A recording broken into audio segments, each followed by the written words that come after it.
Hey guys, Demi here from Atlas Vibration Spirituality, and I am here with your Mercury Retrograde in Leo collective update. So, I'm a little bit late to the game, and this particular retrograde started on July 18th at 15 degrees of Leo, and it will station direct at 4 degrees of Leo on August 11th. So, this is probably going to be a quick update today because we do have the new moon in Leo coming up on the 24th, so I'm not going to elaborate too much about this, so that way I can save some stuff for the new moon in Leo. So we'll go over the basics today, and then I'll give you a little bit more in depth in the next few days. But essentially, let's start off with Mercury, because I know you guys in the past have heard me talk about Mercury retrograde so many times, and it's like, here we go again, because now everybody feels like the pot's being stirred. There's a lot of crap coming up from the past, and we may be seeing a lot of things with childhood as well with this, and definitely people from our, like, long past. And this may be coming up, and it has been coming up for a couple weeks, so you may have talked to people that you haven't spoken to in a very long time, or you're hearing about people from childhood as well, or in regard to your children. So let's hop into this and get a little bit more clarification. Mercury is the fastest moving planet in the solar system that we live in, obviously. Closest to the sun.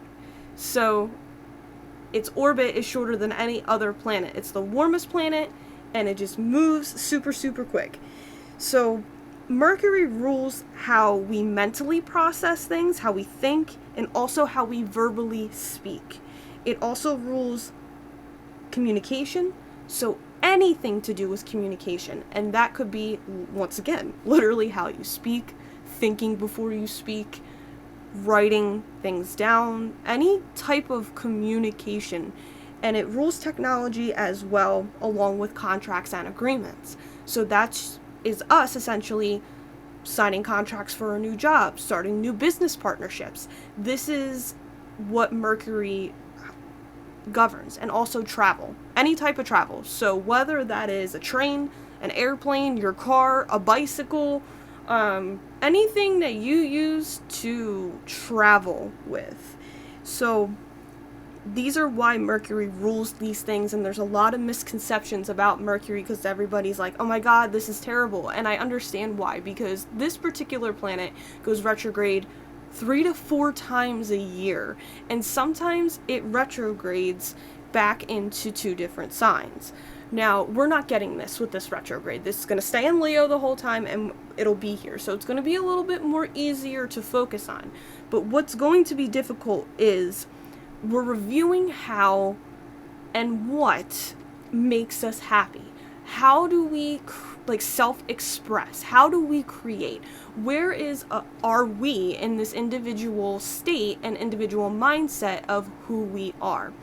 And like I said, this energy rules children, confidence, healing, individualism, the attention that we give to ourselves, and the attention we receive from other people.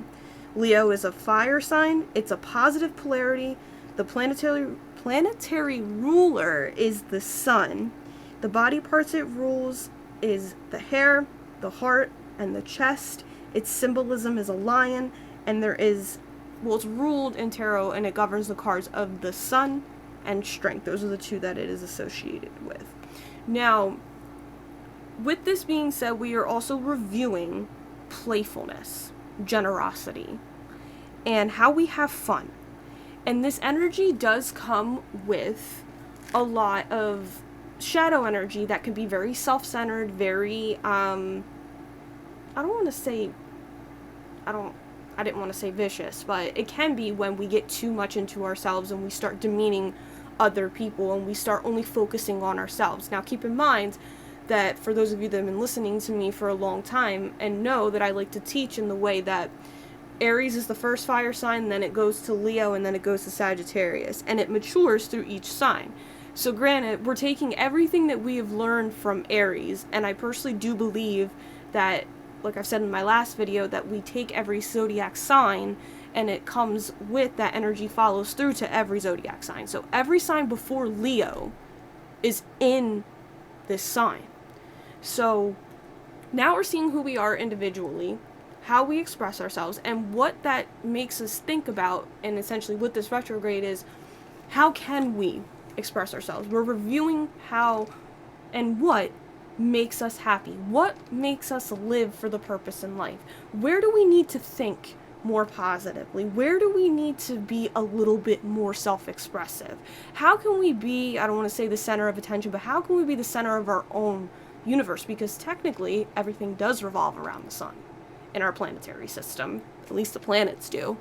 So this is what I want you guys to think about, is take the high vibe of Leo. And I say this in every video, and you're probably like, Demi, I don't maybe know what that is, or I don't know how to embody that. So that means being very courageous, being confident, being a leader. And fire signs are very great with being leaders, especially when you move into Sagittarius. It's the teacher that has learned everything and then can teach you how to be. So you need to know how to be yourself. You need to know how to have the confidence. You have to master the Leo energy. So that means giving to other people, being a good support system to other people, knowing that your confidence can bring that. So we're reviewing this.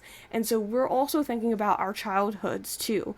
This is a sign of healing. So you're reviewing maybe how people have spoken to you, how you were spoken to through childhood.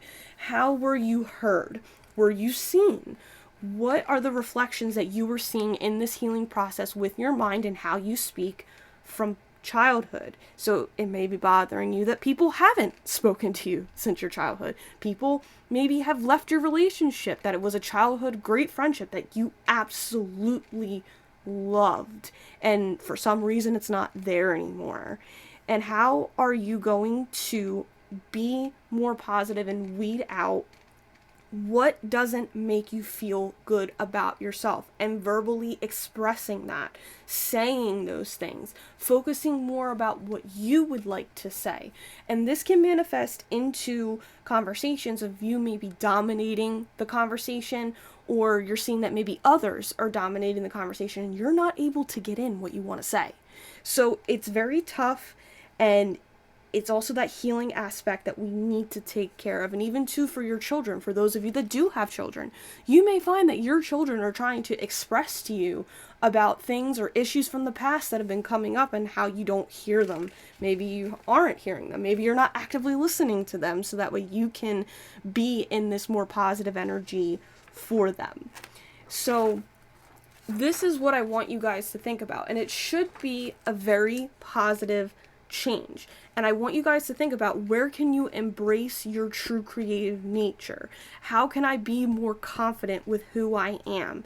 Am I being heard?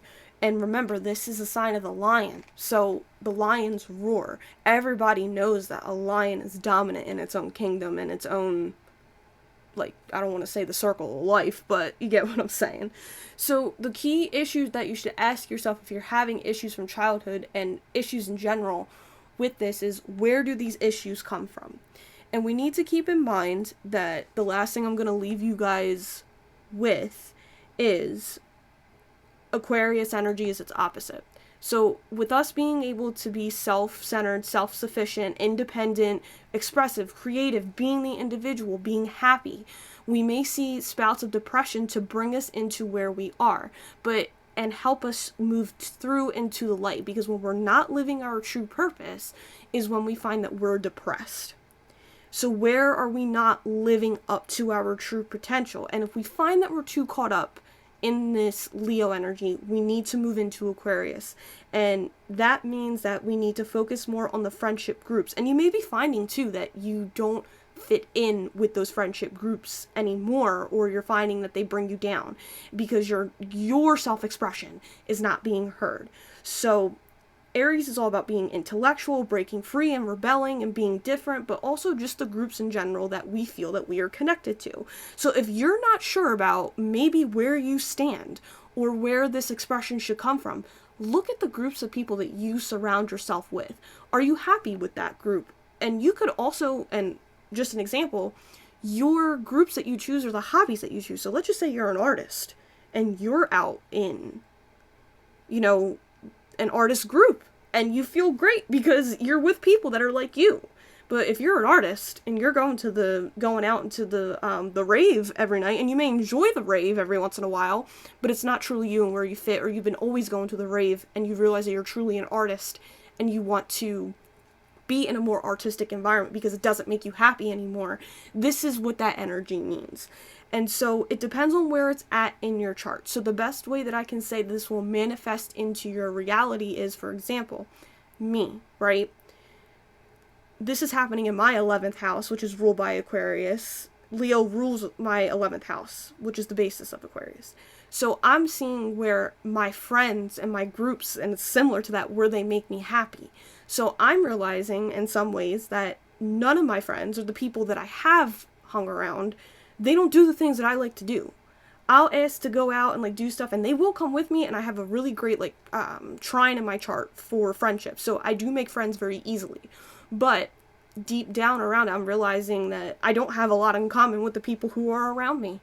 And how this is manifesting is, I am, with the retrograde, I'm talking to these people again and reviewing again the issues that were coming up from the last few weeks about how I feel about each friendship group that I am in and every friend that I have ever had. So I've talked to a couple people from my childhood. I've heard about people from my childhood, wonder where it went wrong. So now I have to make that decision, review.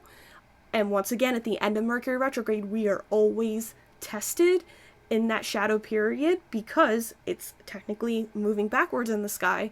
It runs over the same a couple degrees to see if you learn the lesson. So after, I believe it is August 11th, it has a retro, they call it the retro shade period until the 25th. You're going to be tested to see if you learn the lesson. So I want to leave you guys with this, and we'll go more in depth with the Leo energy at the new moon collective update, okay? So until next time, my friends, namaste.